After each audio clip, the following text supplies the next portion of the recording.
Hello friends, নতুন ভিডিওতে সকলকে স্বাগত জানাই। তো এই ভিডিওটার মধ্যে কথা বলবো রাজ চক্রবর্তীর ডেবিউ ওয়েব সিরিজ আবার প্রলয় নিয়ে, যেটা কিন্তু আজকে ট্রেলার বিকেলবেলা এসে গেছে এবং তার সাথেও এই অ্যানাউন্সমেন্টটাও করে দিয়েছে যে আবার প্রলয় কবে রিলিজ করবে সেটা কিন্তু রিলিজ ডেট দিয়ে দিয়েছে। তো চলো আগে দেখে নেওয়া যাক আবার প্রলয় ট্রেলারটা কীরকম হলো, তারপর কথা বলবো তোমাদের সাথে ট্রেলারটা নিয়ে। বাট তার আগে বলে রাখি, তোমরা যদি চ্যানেলে নতুন হয়ে থাকো চ্যানেলটা কিন্তু অবশ্যই সাবস্ক্রাইব করে দিও, কারণ এরকম রিভিউ, রিয়াকশান, অনেক রকম আপডেট, এন্ডিং এক্সপ্লেনেশন সব রকম তথ্য কিন্তু তোমরা চ্যানেলটার মধ্যে পাবে। তো নোটিফিকেশনটা কিন্তু অল করে দিও, যাতে এরকম আরও ভিডিও আসলে তোমরা সেগুলো নোটিফিকেশন পেয়ে যাবে। তো চলো আগে দেখে নেওয়া যাক আবার প্রলয় ট্রেলারটা কীরকম করেছে। আমার জান, আমার জন্ম, আমার ঘর Sundarban.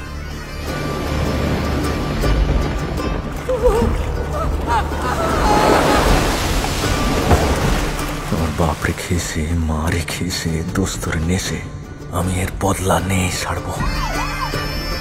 Animesh Dutta, special crime branch. বলছি, এই বাজারে ইলিশ ভালো পাওয়া যাচ্ছে না? চিংড়ি স্যার, ইলিশ চিংড়ি দিয়ে কার এনকাউন্টার করবেন? ওটা বাড়িতে এনকাউন্টার থেকে বাঁচার জন্য রে হতো বাবা। টাটকা ইলিশ, সঙ্গে গলদা চিংড়ি আর কচি পাটা। Happy anniversary. হ্যালো, মেয়েবাজি করো শোনা? এটা মেয়ে বাজি না, এটা টুরুলা। চাটা খুলে নেবো তোমার। তোরে আনতেনে চলে যাবো। তোমাকে সুন্দরবন পাঠানো হচ্ছে। He is our best officer. আমি মানছি ওর স্টাইলটা একটু কেওড়া।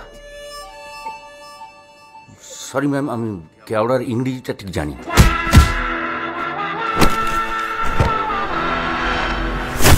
বাচ্চা বাচ্চা মেয়েগুলোকে ধরে পাচার করে দিচ্ছে, কিছু করতে পারছেন না। ট্রাফিকিং হচ্ছিল তো হতে দেয়। আমার একটা সামাজিক দায়িত্ব আছে তো। দায়িত্ব কারে ঢোকায় দিলে বুঝতে পারবো। চিরকাল সত্যিগুলোকে এইভাবে বোতলবন্দি করে রেখে দেবেন? হ্যাঁ, ভবিষ্যতে এরম হলে না এই বোতল গাঁড়ে গুঁজে দেবো।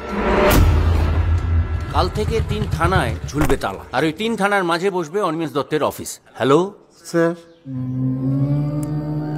মার গাড়িয়েছে আপনি? তার মানে আমার পেছন মারি আমাকে এখানে আনিয়েছে। ভালো করে দেখুন, যেই করেছে তার ধক আছে। মানে হ্যালো স্যার, এটা যে মার্ডার, আপনি বুঝলেন কেমন? এটা কি ক্রাইম সিন, না আমি পয়সা নিয়ে টিউশন দিচ্ছি? অনিমেষ দত্ত, এখানে বড় বিপদ। বিপদ আমার বাড়ির পোষা মিনি না, এটা তো বাঘের এলাকা। এলাকা নিয়ে তো কুকুররা মারামারি করে, বাঘ যেখানে দাঁড়িয়ে যায় সেখানেই রাজা। শোধবনের জন্য বাবা ঠিকই করছে, তার কৈফত আপনাদের দেওয়া লাগবে। আইনের পোশাক আপনারা পরেন। কি করে আপনাদের আইন? ফাঁকিবাজি স্যার একদম ডিসলাইক করেন। ওই রুবেল ছেলেটিকে আপনি মারেননি তো? এর শেষ না দেখে আমি ছাড়বো না।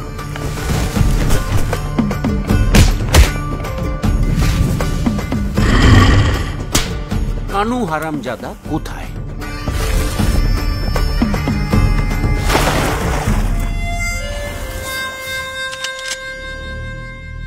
অনেক খেলে নিয়েছিস, এবার আমি খেলবো, তুই দেখবি। তো অ্যাজ ইউজুয়াল আমরা যেটা এক্সপেক্ট করেছিলাম যে প্রলয়ের মানে কন্টেন্টে কী কী জিনিস আমরা পেতে পারি, সেই সব কিছু কিন্তু ট্রেলারটার মধ্যে আমরা একটা ছোট্ট গ্লিমস দেখতে পেলাম।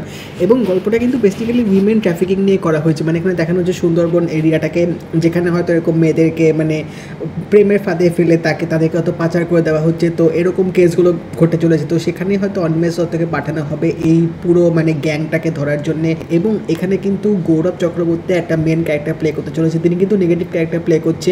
তো আমার মনে হয় এই পুরো পান্ডাদের মধ্যে তিনি হয়তো one of the main leader থাকতে পারে, বা তার হয়তো কোনো আলাদা রকম মোটিভ বা আলাদা রকম রিভেঞ্জ কিন্তু অবশ্যই হবে, যেটা কিন্তু ট্রেলারের মধ্যে একটু ছোট্ট করে দেখালো। এবং এখানে ঋত্বিক চক্রবর্তী অ্যাজ ইউজুয়াল, তোমরা তো এতদিনে জেনে গেছো যে তার যে ক্যারেক্টারটা সেটা কিন্তু স্যাক্রেড গেমসে পঙ্কজ ত্রিপাঠীর মতো লুকটা করেছে, সেটা নিয়ে তো অনেক রকম বাওয়াল হয়েছে। তো এখানে তার ক্যারেক্টারটা কীরকমভাবে দেখাবে, কতটা তিনি এই চক্রের মধ্যে জড়িত আছে, সে সব কিছুর একটু ছোট্ট করে আভাস আমরা দেখতে পেলাম ট্রেলারটার মধ্যে। বাট পুরো ট্রেলারটার মধ্যে ইট ওয়াজ অল অ্যাবাউট শাশ্বত চ্যাটার্জি। মানে অনিমেষ দত্ত ক্যারেক্টার একটা ট্রেডমার্ক হয়ে গেছে। এই ক্যারেক্টারটা শাশ্বত চ্যাটার্জি ছাড়া কাউকে মানাবে না, বস, কাউকে মানাবে না। এবং মানে তিনি যখন ট্রেলারে তার যখন স্ক্রিন প্রেজেন্সটা এসছে না, মানে literally it was just fantastic. Starting থেকে এখানে অ্যাকশনগুলো যেভাবে দেখিয়েছে, পুরো একটা মশালা ফ্লেভার পাওয়া গেছে পুরো ট্রেলারটার মধ্যে। ব্যাকগ্রাউন্ড মিউজিকটা কিন্তু অ্যাজ ইউজুয়াল জাস্ট ফাটাফাটি ছিল। মানে একটা মাস কমার্শিয়াল কন্টেন্টে যেরকম একটা পাওয়ার প্যাক ব্যাকগ্রাউন্ড মিউজিক হওয়া উচিত, সেরকমই কিন্তু এই ট্রেলারটার মধ্যেও দিয়েছে। এবং তাছাড়াও এখানে সেখানেও কিন্তু পরাণ বন্দ্যোপাধ্যায় সেই মাস্টারের রোলটা আছে। তো ট্রেলারে যেটুকু দেখে বুঝলাম তিনি হয়তো এখানে অনিমেষ দত্তকে নিয়ে আসবেন, বাট এখানে যে খুনগুলো হচ্ছে আবার কি সেই মাস্টার মশাই কি পরপর খুনগুলো করছে নাকি অন্য কেউ করছে, সেই খুলসাটা তো ওয়েব সিরিজটা না আসলে বোঝাবে না। বাট ট্রেলারটা কিন্তু ভরপুর এন্টারটেইনিং, ফুল অফ মশালা এবং ভরপুর ডায়লগবাজি কিন্তু আছে। আমি ফেসবুকে ট্রেলারটা দেখেছিলাম, সেখানে পুরো আনকাট ভার্সন ছিল, মানে ওখানে খিস্তিগুলো কোনো মিউট ছিল না। ইউটিউবে কিন্তু ট্রেলারগুলো মানে খিস্তি খামারিগুলো মিউট করে দিয়েছে, বাট হোপফুলি সিরিজটার মধ্যে এই কাঁচা খিস্তিগুলো যাতে মিউট না করে, তাহলে কিন্তু সিরিয়াসলি এই কন্টেন্টটা দেখা কিন্তু মানে যে মজাটা সেটা অনেকটা নষ্ট হয়ে যাবে। হ্যাঁ, যেটুকু ট্রেলারটার মধ্যে দেখালো গল্প থেকে শুরু করে এখানে ইনভেস্টিগেশন, এখানে থ্রিলের ব্যাপারটা এবং অ্যাকশন সব কিছু কিন্তু জাস্ট পারফেক্ট ছিল। এবং রাজ চক্রবর্তী আবার স্বমহিমায় তিনি তার পুরনো জনার যে জনারটায় তিনি বেস্ট সেই অ্যাকশন মশালা ওরিয়েন্টেড কন্টেন্টে কিন্তু ফিরছে, বা দেখা যাক কী হয় আবার প্রলয়।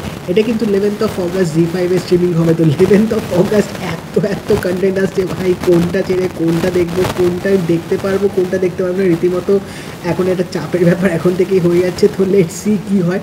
তোমরা জানিও তোমরা যদি আবার প্রলয় ট্রেলারটা দেখে থাকো তোমাদের কেমন লাগলো, এবং যদি এই ভিডিওটা ভালো লেগে থাকে লাইক করে দিও, শেয়ার করে দিও, চ্যানেলটা কিন্তু অবশ্যই সাবস্ক্রাইব করে দেবে, নোটিফিকেশন বেলটা কিন্তু অল করে দিও। তো দেখা হবে পরের ভিডিওতে, বাই।